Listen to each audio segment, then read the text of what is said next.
How is it possible that Hamilton, with just a few laps in his new car, has even exceeded Ferrari's internal expectations? What are you doing differently in Bahrain that you haven't achieved in years with Mercedes? Stick around, because what we reveal about their early performances may change the entire narrative of the 2025 season. All this occurs at a very delicate time for Ferrari. The 2026 regulations are approaching with big changes to the power unit and aerodynamics, and the team has decided to use the 2025 season as a competitive laboratory. That is, more than a transition year, this season represents a high-performance testing ground. And Hamilton didn't just get it. He adopted it as his own. His presence has injected a renewed seriousness into the team, to the point that Leclerc himself has admitted internally that the work dynamic in Maranello has been different since the British's arrival. That is why what happened in Bahrain cannot be read as a coincidence. It is the first visible result of a process that has been brewing for months. But it is also a signal for the rest of the grid. What began as a project full of skepticism is taking shape as a real threat. And the most disturbing thing for their rivals is that we have not yet seen the ceiling of this pairing. While the spotlight was on the lap times and the yellow and purple sectors of the timesheet, something much more important was happening on the asphalt of Bahrain. Those who really know how a preseason is interpreted were not looking at the times. They were watching Hamilton drive. They were paying attention to the details, the trajectories, the level of correction with the steering wheel, the braking angles, the gestures of confidence when facing critical curves like 9 and 10. And it was in those moments, in those silences between the noise of the engines, where many understood that something was changing. Hamilton's first laps with the SF26 weren't just fast. They were surgical. From the outset, a connection was observed between the driver and the chassis that is not usually seen in such early stages of the calendar. Ferrari historically has been a temperamental, demanding, often unpredictable car. But Hamilton did not treat him as an uncomfortable guest. He approached it with the precision of someone who has tamed more difficult beasts. He didn't force it. He studied it, and he bent it to his will. In mid-round simulations, where the cars run with fuller fuel tanks and non-optimal tires, Hamilton was able to maintain a pace that not only equaled his teammate Leclerc, but in certain sections clearly surpassed him. It did so without altering wear, maintaining temperatures within the ideal range, something that in Bahrain, with its mix of high-load corners and aggressive braking straights, is especially difficult to achieve. Technically, the most surprising thing was how Hamilton took advantage of the virtues of the SF26. A more stable platform under braking, better traction at low speeds, and a more communicative front balance thanks to the new suspension philosophy and modified mass distribution. Unlike the previous year, where the car suffered in slow sections and lost efficiency when refueling, the new Ferrari maintained the wider operating window in different compounds. But even with that progress, it was the driver who made the difference. The British press, known for not exaggerating its own idols in winter testing, began to publish words like natural alignment, immediate symbiosis, and performance not expected by the technical team. Information leaks from Maranello also left clues. Some internal engineers acknowledged that they expected an acclimatization period of at least 3 Grands Prix. But after 3 days of testing, there was already talk of race performance. One of the big keys was the way Hamilton managed traffic in dirty air during long simulations. In Bahrain, where the thermal load punishes the rear tires and the DRS barely balances the loss of grip when following another car, Hamilton maintained control without overheating the rear axle, which allowed him to extend his stints without a sudden loss of time per lap. This skill, forged in years of dominance with Mercedes, reappeared just when Ferrari needed stability most. Not only in the data but in the emotional leadership of the project. The contrast with Leclerc was evident. The Monegasque also rode competitively, but his times were less consistent in long simulations and he suffered more in the traction areas.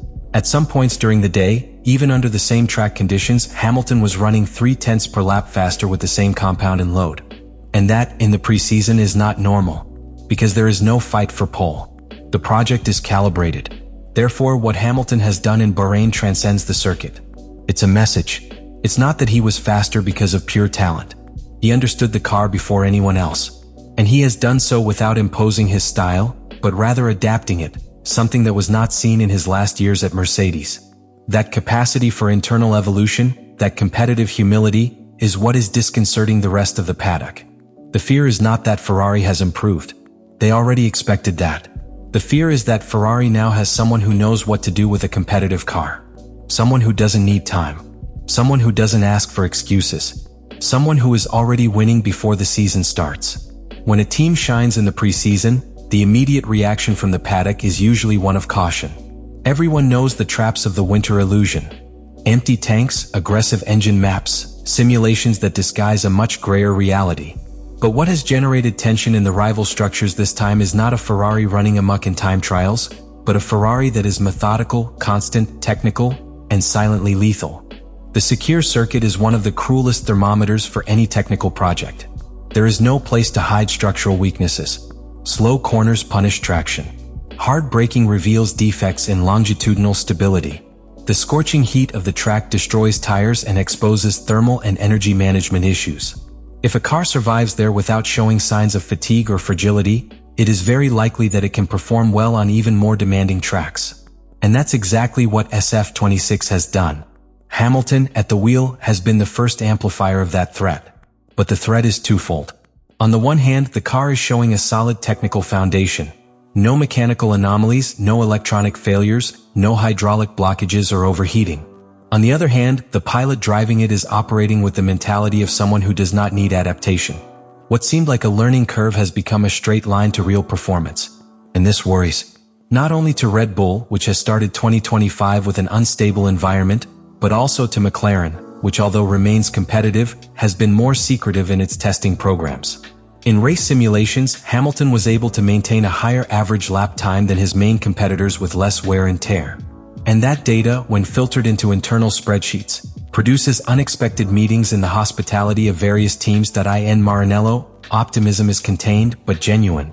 There is awareness that there are still questions. How the SF26 will behave on low-load circuits like Monaco or sustained high-speed circuits like Monza, how it will respond to the complete opening of its rivals' engine maps, or whether degradation under pressure will reappear when DRS is in real play.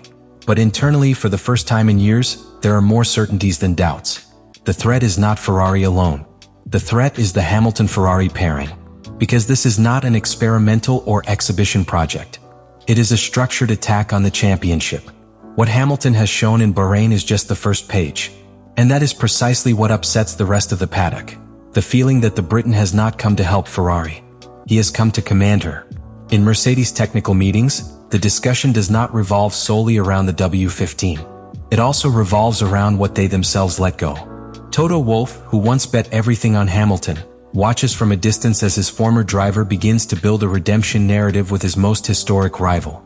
At Red Bull, internal tensions following the replacement of Lawson by Tsunoda and the challenges of the RB21 mean that for the first time since 2021, the team has to look at Ferrari not with arrogance, but with strategy.